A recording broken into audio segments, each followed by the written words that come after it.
नमस्कार दोस्तों। I hope आप सभी का यूपीएससी का पेपर बहुत अच्छा हुआ हो एंड आप सभी मेंस का एग्जाम लिखें। विद दिस आपका पहला रिएक्शन क्या था आफ्टर सीइंग पेपर, आप कमेंट करके बताएं। मेरा पहला रिएक्शन तो बहुत ही सरप्राइजिंग था, surprising in a good way, क्योंकि लास्ट के 3-4 साल से पेपर यूपीएससी ऐसे बना रही थी जैसे कि उसका मेन काम है डिफिकल्ट पेपर बनाना। उसको कोई टास्क दिया गया हो कि आप डिफिकल्ट से डिफिकल्ट पेपर बनाओ, और उसका इम्प्लीकेशन ये हुआ कि लास्ट ईयर कट ऑफ करीब 78 के आसपास चली गई थी जनरल कैटेगरी के लिए। इस कॉन्टेक्स्ट में ये पेपर काफी अच्छा था बिकॉज इट वाज बैलेंस्ड, क्योंकि कोर सब्जेक्ट पे फोकस किया गया था। जो क्वेश्चंस आए थे वो भी एक्सपेक्टेड लाइंस पे थे एंड यूपीएससी जिस तरह के क्वेश्चन 2020 के पहले पूछती थी, जिस तरह से 2020 के पहले पूछती थी, लगभग उसी पैटर्न को फॉलो किया है दोबारा। And that is a good thing for the aspirants who have appeared in the prelims examination and also for the aspirants who are preparing for the next year. So इस background के साथ अब बात करते हैं कि इस वीडियो में क्या क्या हम डिस्कस करने वाले हैं। पहले तो हम देखेंगे कि यूपीएससी ने क्या क्या चेंजेस किए हैं in terms of pattern prelims के एग्जामिनेशन में। देन हम समझेंगे कि लर्निंग्स क्या है अपने लिए, फ्यूचर के लिए हम क्या क्या लर्न कर सकते हैं फ्रॉम दिस पेपर एंड किस तरह से अपनी प्रिपरेशन को स्ट्रेटेजाइज कर सकते हैं so that in the prelims 2025 we give our best. Then will discuss the subject wise questions. हम समझेंगे कि कितने क्वेश्चंस आए किस सब्जेक्ट से एंड उनका डिफिकल्टी लेवल क्या था, and also explain these things with the examples in terms of questions that has been asked in the prelims examination. और लास्ट में we'll discuss the cut off कि cut off क्या हो सकती है, we'll come to that also. तो start करते हैं पैटर्न में क्या क्या चेंजेस रहे। अब ये इंपॉर्टेंट इसलिए है क्योंकि इसके बेसिस पे ही हम प्रिपरेशन करते हैं फॉर द नेक्स्ट ईयर और हम समझते हैं कि यूपीएससी का माइंडसेट क्या रहा है।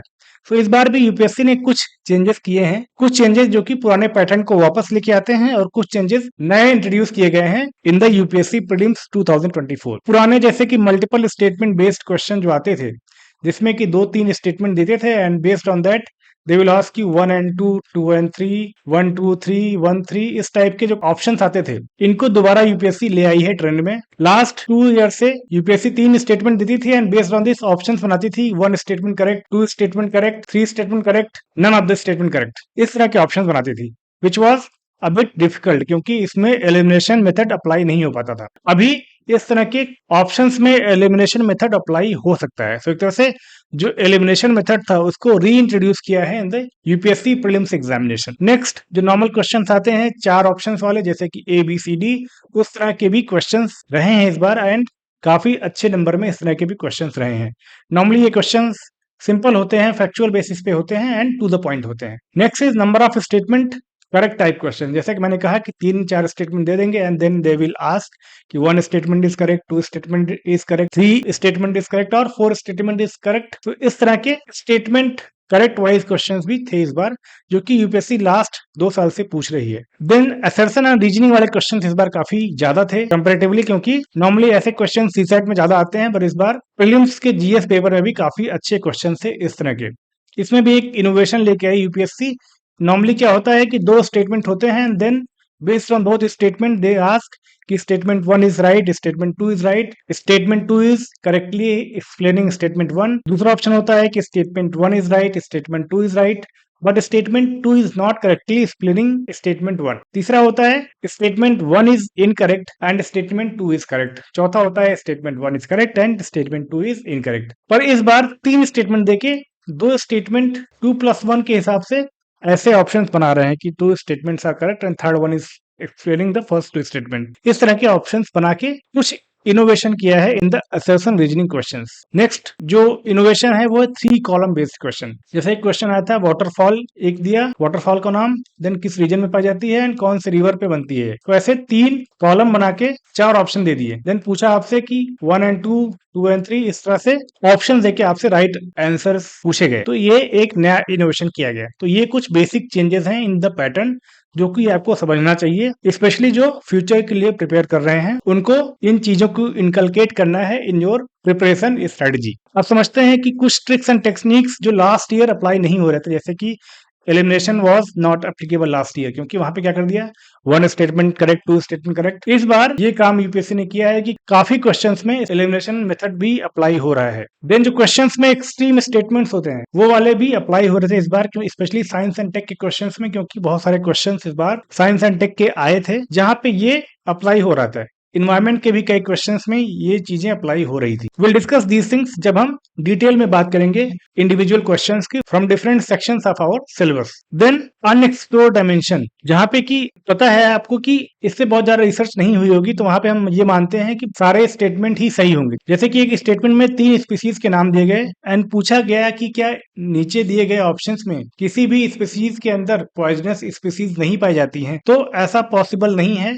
जैसे कि बटरफ्लाई का था I think, and then fish का था, and then one other option was there. So कोई ना कोई स्पीसीज जो है वो पॉइजनस होगी ही, क्योंकि बहुत सारी डायमेंशंस अनएक्सप्लोर्ड हैं। जैसे बटरफ्लाई है, तो हो सकता है कि कोई ऐसी बटरफ्लाई हो जो हमें पता ना हो बट वो पॉइजनस हो। तो इस बेसिस पे हम कह सकते हैं कि जो भी ऑल द एबव ऑप्शन होगा वो करेक्ट होगा। तो ये वाला जो ट्रिक है ये भी एप्लीकेबल था इस साल। तो ये हो गया पैटर्न चेंज की बात। ये इंपॉर्टेंट इसलिए है क्योंकि आपको जब आप तैयारी करनी है तो इसके बेसिस पे करनी है। आपका जो स्टडी प्लान है, आपकी जो स्ट्रेटजी है, आपका जो मेथड है, वो इन चीजों पे बेस्ड होना चाहिए, क्योंकि इससे ही आपको सीखना है। अब लर्निंग क्या है फ्यूचर के लिए, ये बहुत इंपॉर्टेंट चीज ये भी हो जाती है कि लर्निंग क्या है। जो बीत गया सो बात गई, जो रात गई सो बात गई। बात को अप्लाई करते हुए हम देखेंगे कि लर्निंग क्या है वो समझते हैं, सो दैट फ्यूचर में जब हम अपीयर होंगे इन द प्रीलिम्स एग्जामिनेशन, चाहे हमने तैयारी अभी शुरू की है या हमारा पेपर अच्छा नहीं हुआ है, दोनों ही केसेस में जब हम फ्यूचर में अपीयर होंगे तो क्या चीजें हमें ध्यान में रखनी है। पहला कि बेसिक्स को आप मत भूलिए भैया। बेसिक्स अगर आपके कवर नहीं रहेंगे तो आपको बहुत धोखा होने वाला है, बहुत दिक्कत आने वाली है। अब ये ऐसा मैं क्यों कह रहा हूँ, क्योंकि लास्ट 3-4 साल से पेपर ऐसा आ रहा था कि बहुत ही डिफिकल्ट लेवल पे क्वेश्चन पूछे जा रहे थे एंड ऐसे ऐसे डायमेंशन कवर किए जा रहे थे जो कि पॉसिबल नहीं था for a normal aspirant to cover those dimensions in a reasonable frame of time. So उससे क्या इंप्लीकेशन हो रहा था कि बच्चे नॉर्मली बेसिक्स को छोड़ के एडवांस पे डायरेक्ट फोकस कर रहे थे कि यूपीएससी तो बेसिक्स पूछ ही नहीं रहा है, तो why should we even care कि बेसिक्स क्यों पढ़ना है। सो यूपीएससी ने दोबारा बताया कि आपको बेसिक्स आपको तैयार होना चाहिए, उसके ऊपर जो हम पूछेंगे उसके लिए आपको तैयार करना है, वो अलग बात है। पर you can not ignore basics, क्योंकि अगर आपने बेसिक्स में गलती की तो आपके पास कोई रीजन नहीं होगा देने के लिए कि इस वजह से मेरा सिलेक्शन नहीं हुआ, क्योंकि हर कोई एक्सपेक्ट करता है, even UPSC and your mentors, कि आप बेसिक्स को अच्छे से कवर करो। अगर आपके बेसिक्स कवर है तभी आप उस पर एडवांस नॉलेज बिल्ड कर सकते हो। सो इस बार यूपीएससी ने बेसिक डायमेंशन से क्वेश्चन पूछे, जैसे कि पॉलिटी में लोकसभा में राज्यसभा पे क्वेश्चन, या फिर अमेंडमेंट कैसे किया जाता है उस पर question, and governor and speaker के ऊपर भी क्वेश्चन पूछे गए, जो कि बेसिक चीजें हैं। मनी बिल पे क्वेश्चन है, तो ये बेसिक चीजें हैं जो आपको लक्ष्मीकांत में मिल जाएंगी। सो अगर आपने लक्ष्मीकांत अच्छे से पढ़ी होती तो 80% क्वेश्चन आपके सही होते पॉलिटी में। सो इसलिए जरूरी है कि आप बेसिक्स पर रिलाई करें। देन बेसिक्स में एनसीईआरटी भी आती है और स्टैंडर्ड बुक्स आते हैं, तो ये आपको कवर करना बहुत इंपॉर्टेंट है। जब आपका ये अच्छे से कवर हो जाए only then you can think कि आप एडवांस नॉलेज बिल्ड करो। बहुत सारे फैक्चुअल क्वेश्चंस आए थे जो कि आराम से हो जाते बेसिक बुक्स अगर आपकी कवर होती, एंड बहुत सारे कॉन्सेप्चुअल क्वेश्चंस भी आए थे स्पेशली इन ज्योग्राफी, जो कि आसानी से हो जाते अगर आपकी एनसीईआरटी अच्छे से कवर हुई होती। तो ये जरूरी है कि आप जो बेसिक बुक्स हैं, एनसीईआरटी हो गई या स्टैंडर्ड बुक्स हैं, उन पे आपको रिलाई करना है, उनको आपको अच्छे से पढ़ना है, उनको आपको अच्छे से समझ के कंप्लीट करना है। एंड आपका जो कमांड है ओवर दीज बेसिक बुक्स वो बहुत ही अच्छी होनी चाहिए।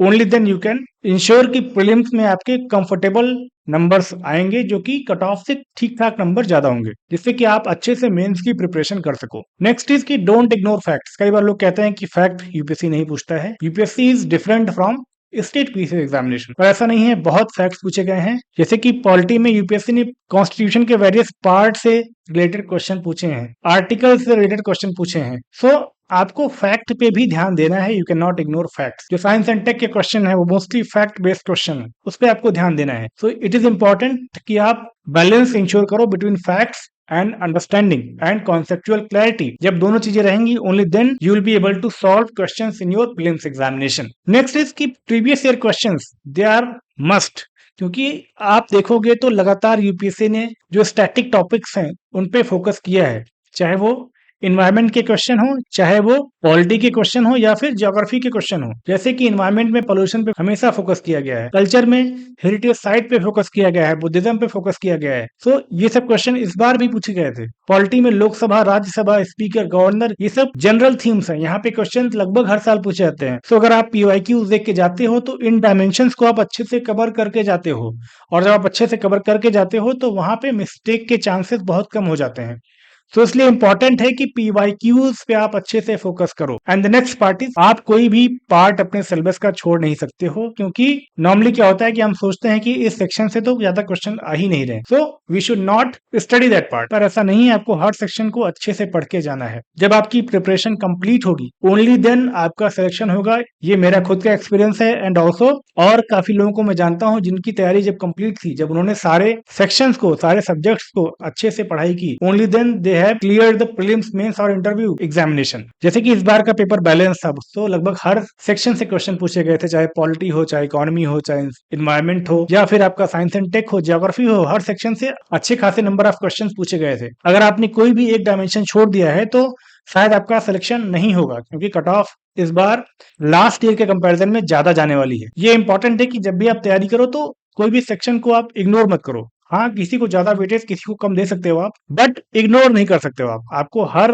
पार्ट सिलेबस का अच्छे से तैयार करना पड़ेगा। तो ये हो गया कुछ फ्यूचर लर्निंग्स जो आपको ध्यान में रखना है while preparing for 2025। अब इसमें से कुछ लर्निंग आपके काम आएंगी in the mains examination as well.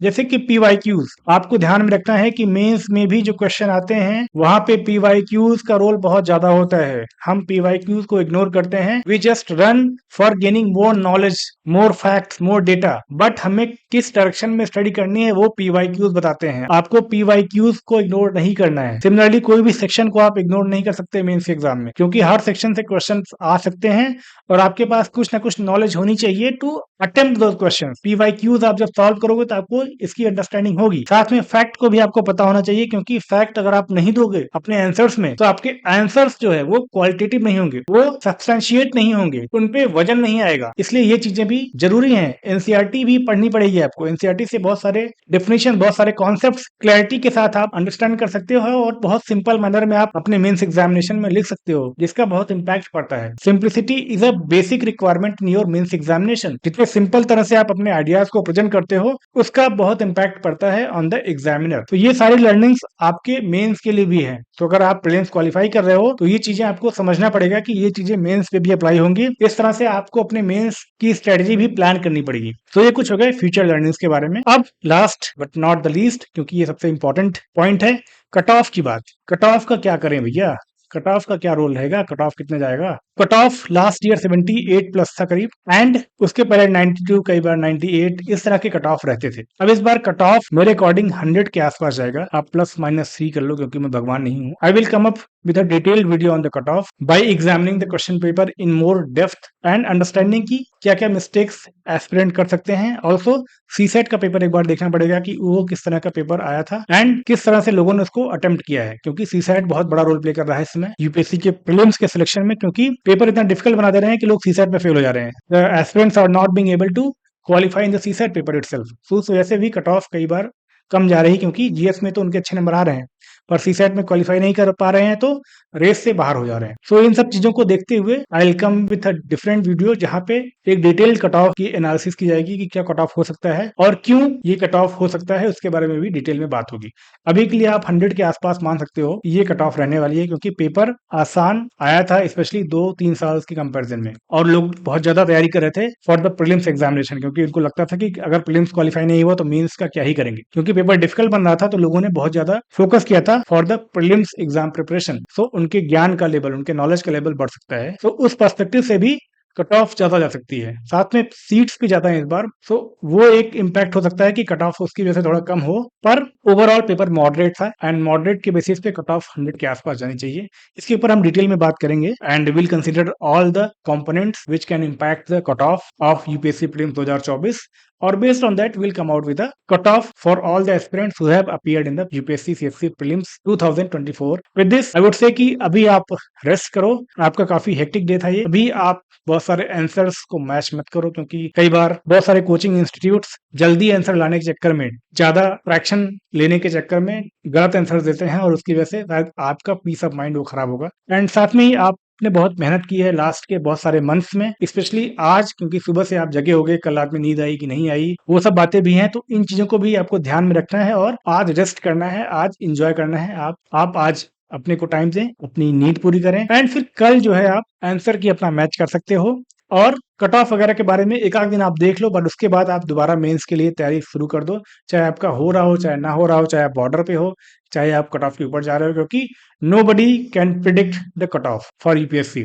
तो इसलिए इंपॉर्टेंट है कि किसी पे भी आप भरोसा मत करो। हाँ, we all are going to give you basic detail about cut off, हाँ यहाँ के आसपास जा सकती है, बट आपको ये ध्यान में रखना है कि आपको तैयारी आपकी कंटिन्यू रखनी है irrespective of your performance in the prelims examination, क्योंकि आपकी तैयारी आपके काम आएगी। अगर आपका गलती से प्रीलिम्स हो गया और आपको लगा कि आपका प्रीलिम्स नहीं हो रहा है, या फिर आप बॉर्डर पे हो, आप लगातार बहुत सारे आंसर की से या बहुत सारे यूट्यूब वीडियोस के थ्रू अपने आंसर्स को मैच कर रहे हो या अपने नंबर्स को घटा बढ़ा रहे हो, तो वो रेलेवेंट नहीं है अभी, या उसका कोई फ्रूटफुल आउटकम नहीं आने वाला है। सो इसलिए इंपॉर्टेंट है कि आप इन चीजों को साइड रख के 20 तारीख से, मैक्सिमम 20 तारीख से, मैं तो सजेस्ट करूंगा 18 से ही, क्योंकि इस बार मेंस के लिए टाइम बहुत कम है। 18 से ही आप शुरू कर दो कुछ चीजों पे काम करना, जैसे कि एथिक्स हो गया आपका, ऑप्शनल पेपर्स हो गए आपके, एस्से हो गया आपका, इन पे आपको फोकस स्टार्ट कर देना है। क्यों?